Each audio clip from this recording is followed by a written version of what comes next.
Old bags that have seen better days aren't quite done yet. You could still use them for various things. One of them for making plastic yarn, also called Plarn.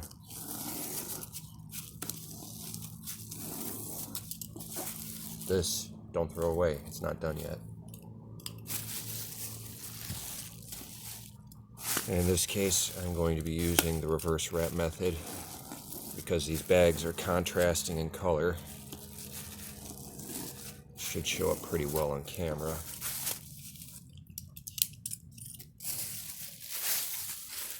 Reverse wrap was originally done with natural fibers, but it works with most. What it is, you're going to need some overlap to start. Twist, bring it around. Twist, bring it around. Twist, bring it around. Both hands turn at the same time. The other side will advance more or less on its own. If you have to encourage it a little bit, that's okay. Hands twist at the same time, advance. See my index fingers coming under there? When you get the hang of it, you could do this in the dark. Don't have to look at it. You can do it as per need,